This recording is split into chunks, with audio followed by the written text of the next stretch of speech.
Hi guys, welcome to Big Topic. நேற்றே நம்ம பார்த்துருந்தோம், விலையில்லா 3 சிலிண்டர்கள் திட்டத்தை விஜய் அவர்கள் அனௌன்ஸ் பண்ணிட்டாரு. அதே மாதிரி இந்த பக்கம் வெற்றி பயணி திட்டத்தையும் மகளிருக்காக அனௌன்ஸ் பண்ணிட்டாரு. ரெண்டுமே பயங்கரமாக மக்கள் மத்தியில் பிரபலமாகிருக்கு, மக்கள் வரவேற்றுட்ருக்காங்க, எல்லாருக்குமே பயங்கர ஹாப்பி, அதில் எந்த மாற்றம் கிடையாது.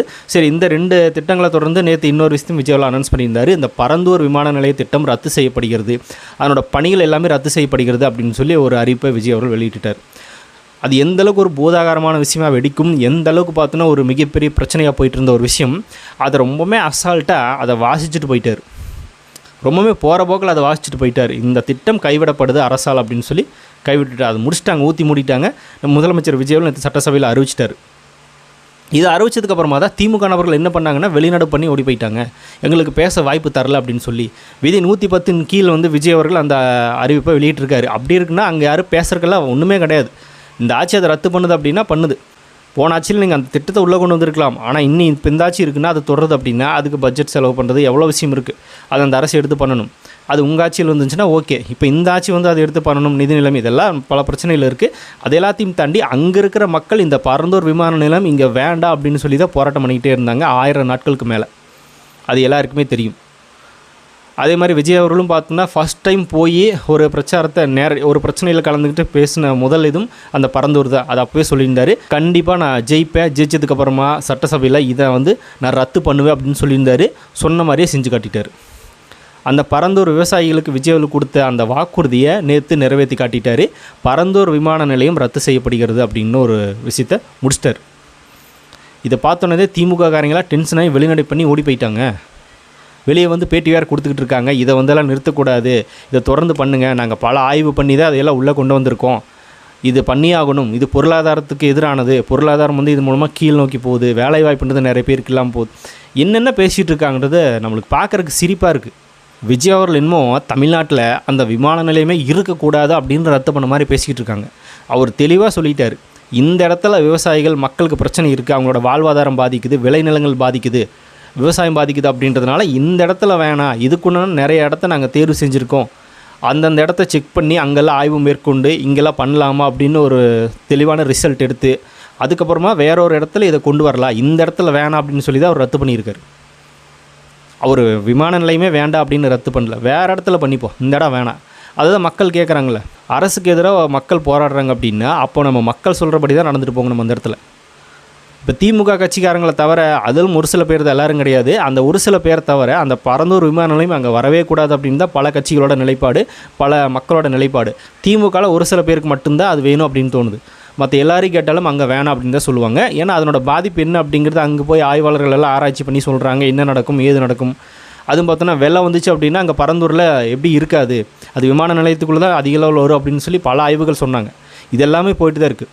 அப்படி இருக்கிறப்ப இவ்வளோ பிரச்சனையும் இருக்குது, அதனோட விவசாயிகளோட வாழ்வாதாரம் பாதிக்க போகுது, அவங்களோட விளைநிலங்களும் பறி போகுது. அப்படிங்கும்போது அங்கே நம்ம பண்ணக்கூடாது, மக்கள் எதுக்குறாங்க, மக்கள் எதுக்கும்போது நம்ம அரசு பணிஞ்சு தான் போயாகணும், அது மக்களுக்கு தேவையானது அப்படின்னு சொல்லி கடந்து அதை ரத்து பண்ணிட்டு போய் தான் ஆகணும்.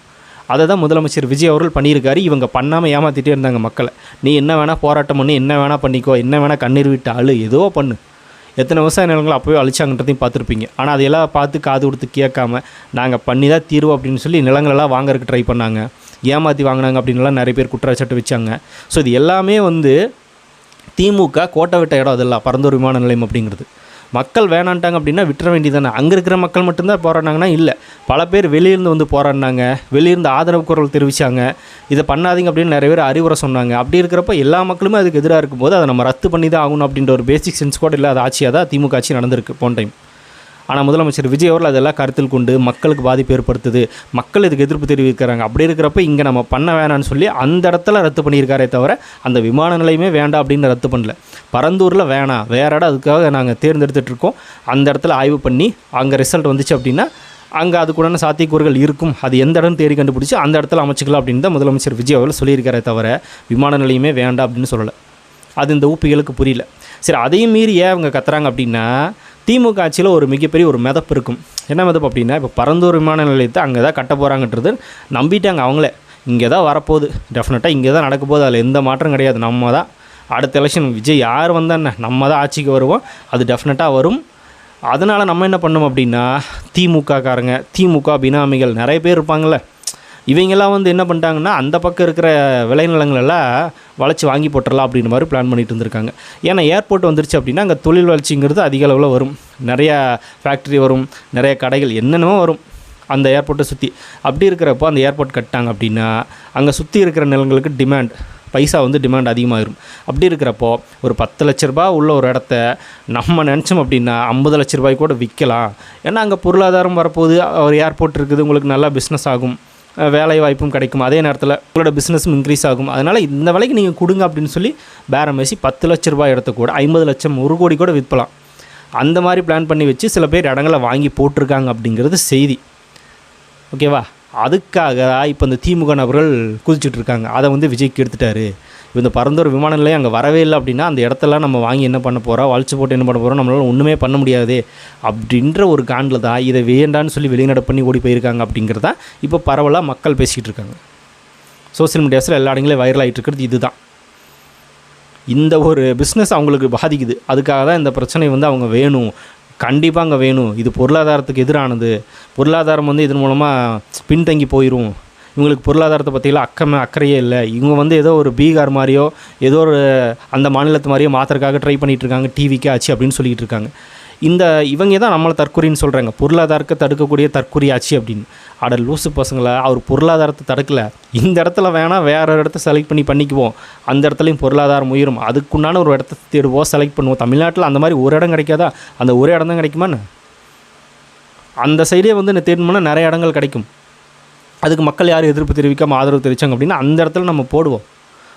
அங்கே வேலை வாய்ப்பு வரட்டும், அங்கே பொருளாதாரம் உயரட்டும், ஃபேக்ட்ரி வரட்டும், நிறைய பேருக்கு வேலை கிடைக்கட்டும், அதே நேரத்தில் பிஸ்னஸ் என்ன எல்லாம் பண்ணட்டும். அந்த இடத்துல அதுக்கு சாத்தியக்கூறு இருந்துச்சு அப்படின்னா அங்கே பண்ணிட்டு போவோம். இங்கே வேணாம், ஒருத்தரோட நிலத்தை அழிச்சு மக்களோட வாழ்வாதாரத்தை அழிச்சு தான் அங்கே ஒரு பொருளாதாரத்தை கொண்டு வரதுல என்ன பிரயோஜனம்? ஆல்ரெடி மக்கள் வாழ்ந்துக்கிட்டு இருக்காங்க, அவங்களோட பொருளாதாரம் மேம்படணும் அப்படின்னா அதுக்கு பக்கத்தில் ஒன்று கொண்டு வரணும். அந்த இடத்துல வாழக்கூடிய மக்களை அழிச்சிட்டு, மக்களோட வாழ்வாதாரத்தை அழிச்சிட்டு அந்த இடத்துல பொருளாதாரத்தை மேம்படுத்துகிறாங்களாமா. என்னையாது, இவங்களும் பாதிக்கக்கூடாது, பொருளாதாரம் உயரணும், அங்கே வேலை வாய்ப்பும் கிடைக்கணும், இது அப்படியே இன்க்ரீஸ் ஆகணும். ஒன்று அழிச்சு இன்னொன்று பார்த்தோன்னா கொண்டு வரது எப்படி சரியாகும் அப்படிங்கிறது தான் நம்மளுடைய வாதம். விஜய் அவர்களும் அதை தான் சொன்னார், பல கட்சிகள் இதை தான் சொல்லுது. ஆனால் இந்த உடன்பிறப்புகள் புரியாமல் பொருளாதாரத்தை விஜய் அளிக்கிறாரு. இல்லை, எங்களெல்லாம் பார்த்தா அந்தளவுக்கு முட்டாளாக தெரியுதாடா அப்படின்னு தான் நம்மளுக்கு கேட்க தோணுது. பொருளாதாரம் எங்கே அப்படின்றது மக்களோட வாழ்வாதாரத்தை பாதிக்காமல் அந்த மக்களும் உயரணும், இந்த சைடு பொருளாதாரத்தின் மூலமாக இன்னும் வேலைவாய்ப்புன்றதும் கிடைக்கணும், தமிழ்நாடும் உயரணும். அதுக்கேற்ற மாதிரி ஒரு இடத்த செலக்ட் பண்ணி பண்ணுறது தான் விஜய் அவர்கள் சொல்லியிருக்காரே தவிர முழுமையாக பொருளாதாரத்தில் யாருமே தடுக்கவே இல்லை. இது புரியாதவங்களுக்கு என்னத்தை சொல்கிறது? சரி, இந்த விளைநிலங்களை வளைச்சி போட்டு கமிஷன் போட்டு வாங்கி வச்சுருக்கிற முக்கியமான திமுக நபர்கள் தான் கொந்தளிக்கிறாங்க அப்படின்னா அவங்கள ஃபாலோ பண்ணுற ஊப்பிகள் உங்களுக்கு என்ன கொந்தளிப்பு? நீங்கள் எதுக்காக கொந்தளிக்கிறீங்க? உங்களுக்கு அதெல்லாம் புரியாதுல்ல, அது எப்படி புரியும்? அது ஒரு பிஸ்னஸாக மாற்றி வச்சுருக்காங்க உங்கள் கட்சிக்காரங்கள. அப்படி இருக்கிறப்போ என்னத்தை சொல்கிறது? சரி, இவங்க தான் நம்மளை தற்கொலைன்றாங்க, என்னத்தை சொல்கிறது? இந்த மாதிரி போயிட்டுருக்கு. இதுக்காக தான் திமுக வந்து அதை எதிர்த்து வெளிநடப்பு செஞ்சுட்டு போயிட்டாங்க. வெளியே வந்து அந்த அரசு அதை பண்ணி ஆகணும் அப்படின்னு சொல்லிக்கிட்டு இருக்காங்க. நீ என்ன போராட்டம் வேணால் பண்ணு, அது ரத்து தான், அதில் எந்த மாற்றம் கிடையாது. இப்போ எக்ஸாம்பிளுக்கு அங்கே மக்கள் இதை கொண்டு வரவே கூடாது அப்படின்னு போராட்டம் பண்ணிகிட்டு இருந்தாங்களே 1000 நாட்களுக்கு மேலே. அப்பவும் நீங்கள் என்ன பண்ணீங்க அப்படின்னா நாங்கள் அங்கே தான் கொண்டு வருவோம் அப்படின்னு சொல்லி அவங்க போராட்டத்தை மதிக்காமல், அந்த மக்களுக்கு ஆதரவாக நிற்காமல் அந்த இடங்களை எப்படி வாங்கிறது, பாதி விலைக்கு எப்படி வாங்குறது அப்படின்னு சொல்லி பிளான் பண்ணி வாங்கிட்டு இருந்தீங்களே, அதை மதிக்காமல், அவங்களோட போராட்டங்களை மதிக்காமல், இப்போ நீங்கள் என்ன போராட்டம் ஆர்ப்பாட்டம் நடு ரோட்டில் படுத்து உருண்டாலும் கூட இது வாபஸ் வாங்கப்பட மாட்டாது, ரத்து தான். ஏன்னா போராடின மக்கள் வயிற்றில் வச்சுருக்கீங்கல்ல, இனி நீங்களும் உட்காந்து போராடுங்க. ஆனால் 5 வருஷம் விஜய் அவர்கள் ஆட்சியில் தான் இருப்பார், அது ரத்து செய்யப்பட மாட்டாது, அப்படியே தான் போகும். அடுத்து வந்து நம்ம பண்ணிடலாம் அப்படின்னு நினைப்பீங்க, அடுத்து வந்தால் தானே. இதெல்லாம் விஜய் அவர்களுக்கு ஒரு மிகப்பெரிய ப்ளஸ் பாயிண்ட்டாக மாறிட்டுருக்கு மக்கள் மத்தியில். இப்போ என்ன பேசுகிறாங்க அப்படின்னா பரந்தூர் மக்கள் மிகப்பெரிய உள்ள விஜய் அவர்களுக்கு நன்றி தெரிவிக்கிறாங்க. எங்கள் பிள்ளை, என் அண்ணன், என் தம்பி சொன்னதை செஞ்சு காட்டிட்டாரு, அவருக்கு நன்றி அப்படின்னு சொல்லி கையெழுத்து கும்பிட்டு அழுகுறாங்க. அங்கே பரந்தூரில் ஒரு சில கிராமங்கள் என்ன பண்ணுறாங்க அப்படின்னா பட்டாசு வெடித்து கொண்டாடுறாங்க இந்த அறிப்பை விஜய் அவர்கள் வெளியிட்டதுக்கப்புறமா. இது ரத்து செய்யப்படுகிறதுன்னு சொன்னோன்னே பார்த்துட்டு எல்லோரும் பயங்கரமான உற்சாகம் கொண்டாடுறாங்க அந்த விஷயத்தை. இது திமுக பண்ணியிருந்தால் அவங்களுக்கும் நடந்திருக்கும், ஓட்டு விழுந்திருக்கும். இப்போ அந்த சைடு இருக்கிற மக்களெல்லாம் நம்ம தாவேக்கு தான் வாக்கு செலுத்தியிருப்பாங்க, டிஎம்கேக்கெல்லாம் வாக்கு செலுத்தியிருக்கிறதுக்கு வாய்ப்பே இல்லை. ஸோ அப்படி இருக்கிறப்போ அந்த மக்களே அதை கொண்டாடிக்கிட்டு இருக்காங்க. இப்போ மக்களுக்கு தெரிஞ்சிருச்சு. இப்போ இந்த விஷயத்தை எல்லோரும் பார்க்குறாங்களே, தமிழ்நாடு முழுக்க பார்க்குறாங்க, இந்தியா முழுக்க பார்க்குறாங்க. இந்தியா முழுக்க பார்க்குறது ஒரு நியூஸ். நம்ம தமிழ்நாட்டில் பார்க்குறாங்களே எல்லார் மக்களும், அவங்களுக்கு தெரிஞ்சிருக்கும். திமுக அந்தளவுக்கு பார்த்தோன்னா அவங்கள கண்டுக்காமல் விட்டுருந்தாங்க. ஆனால் விஜய் வந்து அந்த மக்களோட நிலைமை புரிஞ்சுக்கிட்டு ஒரு நல்ல முடிவு எடுத்திருக்காரு அப்படின்னு சொல்லி எல்லாருமே பார்க்க ஆரம்பிச்சிட்டாங்க. அவங்களுக்கு தெரிஞ்சிருச்சு. அவர் ஒன்றும் விமான நிலையமே வேணான்னு சொல்லலை. அந்த பரந்தூர் போராட்டத்தின் போது வந்து என்ன பேசினாரோ அதையே தான் இப்பவும் பேசியிருக்காரு. நாங்கள் விமான நிலையமே வேணான்னு சொல்லலை, இந்த இடத்துல வேணான்னு சொல்கிறோம் அப்படின்னு சொன்னார்ல, அதையே தான் இப்பவும் சட்டசபையில் சொல்லியிருக்காரு. இந்த இடத்துல வேணால் மாற்று இடம் தரப்படும், அதுக்குண்டான எல்லா நடவடிக்கையிலும் போயிட்டுருக்கு அப்படின்னு புரிஞ்சிருப்பாங்க மக்கள். இப்போ தெரிஞ்சிருக்கும், ஆமாம் இன்றைக்கி சொன்னார், இன்றைக்கி செஞ்சுட்டாரு, சொன்னதை செஞ்சுட்டே இருக்கார் அப்படிங்கிறது தெரிஞ்சிருக்கும். இந்த பரந்தூர் விமான நிலையத்தை ரத்து பண்ணது, விலையில்லா சிலிண்டரு, அதுக்கப்புறமா கட்டணமில்லா பேருந்து, தாய்மாமன் தங்க மோதிர திட்டம், தாய்மாமன் சீர்திட்டம் எல்லாத்தையுமே சொன்னார்ப்பா, செஞ்சுட்டே இருக்காருப்பா, நல்லா தான் போயிட்டுருக்குப்பா அப்படின்னு இப்போ எல்லாருக்குமே தெரிஞ்சிருக்கும். இப்போ இந்த திமுக மேலே தான் பயங்கர காண்டாவாங்க. இவங்க அரசியலுக்காக மட்டுமே மாறி மாறி பேசிக்கிறாங்களே தவிர நிஜமாலுமே அக்கறைலாம் கிடையாது அப்படின்றது இப்போ தெரிஞ்சிருக்கும். இப்போ திமுகவுக்கு பேக் ஃபயர் என்ன ஆக போகுது அப்படின்னா, இதை ரத்து பண்ணிட்டார் விஜய் அப்படின்னு சொன்னால் வெளியே வந்து மறுபடியும் பண்ணணும் அந்த அரசு அப்படின்னு சொல்கிறாங்களே, இதை பார்த்து நிறைய திமுகவுக்கு ஓட்டு போட்ட நபர்களும் இனி மறுபடியும் இவங்களுக்கு வாக்கு செலுத்த வாய்ப்பு இல்லை. அவ்வளோ தீவிரமாக இருப்பீங்க தெரிஞ்சிருக்கும். இதெல்லாம் தாவேக ஒரு மிகப்பெரிய ப்ளஸ் பாயிண்ட்டாக மாறிட்டுருக்கு, திமுகவுக்கு ஒரு மிகப்பெரிய பேக் ஃபயராக மாறிட்டுருக்கு. பார்க்குறதுக்கு பயங்கர ஹாப்பியாகவும் இருக்குது. இதில் தான் 2 நாளுக்கு முன்னாடி ஸ்டாலின் அவர்கள் நாங்கள் கம்பேக் கொடுக்குறது ஸ்பெஷலிஸ்ட்டு, திருப்பி கொடுப்போம் அப்படின்னு பேசிக்கிட்டு இருந்தார். அதுக்கெல்லாம் வாய்ப்பே இல்லைன்ற மாதிரி சட்டசபையில் விஜய் அவர்கள் போட்ட போடு அப்படிங்கிறது பயங்கரமாக போயிட்டுருக்கு. என்ன அங்கிள் நீங்கள் எப்படி பண்ணிகிட்ருக்கீங்க, நீங்கள்லாம் நீ வரவே முடியாது, அடுத்தடுத்த திட்டங்கள் என்னென்ன தொலைநோக்கு பார்வை அப்படிங்கிறது போயிட்டே இருக்குது. தாவேக்கால முதலமைச்சர் விஜய் அதிரடி அறிவிப்புகளை வெளியிட்டுட்டே இருக்கார். நீங்கள் ஏதாவது ஒரு ரூமில் ஏதாவது நாங்கள் இந்த திமுகவில் இந்த மாத்திரம், அந்த கட்டமைப்பு இப்படி பலப்படுத்துகிறோம், ஜென்ஸுக்கு யாரை வேணால் கூட்டுவா, இனி ஒன்றும் பண்ண முடியாது. அதுக்கு நேற்று விஜய் அறிவிச்சு இந்த 3 திட்டங்களே மிகப்பெரிய எடுத்துக்காட்டுன்னு நம்ம சொல்லலாம். என்னத்த சொல்கிறது, சரி புலம்புங்க கதறுங்க, இன்னும் கதறல் ஆரம்பம் தான். இப்போ கூட ரீசெண்டாக ஏதோ ஒரு கல்யாண வீட்டில் போய் பயங்கரமாக ஒப்பாரி வச்சுட்டு வந்துட்டு இருந்தாங்க. அதெல்லாம் இந்த அறிவிப்பில் காணாமல் போச்சு. யாராவது பெருசாக கண்டுக்கல, நீங்கள் என்னத்தையோ பேசிட்டு போ, இங்கே அறிவிச்சிட்டார், அதை நாங்கள் கொண்டாடுறோம் அப்படின்னு.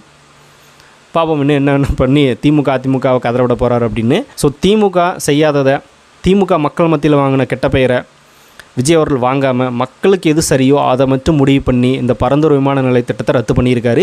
பயங்கர ஹாப்பி. உங்கள் யாருக்கெல்லாம் பார்த்தோன்னா இது நடந்ததில் மிகப்பெரிய ஆச்சரியம், சந்தோஷம் அப்படிங்கிறத கமெண்ட்டில் ஷேர் பண்ணிட்டு போங்க. அப்படியே பிக் டாபிக் சேனல் யாராவது சப்ஸ்கிரைப் பண்ண வந்து மறக்காமல் சப்ஸ்கிரைப் பண்ணி வச்சுக்கோங்க. நிறைய பிக் டாபிக்ஸ், பொலிட்டிக்கல் நியூஸ் அப்படின்னு நிறைய நம்ம சேனலில் தொடர்ந்து வரப்போகுது.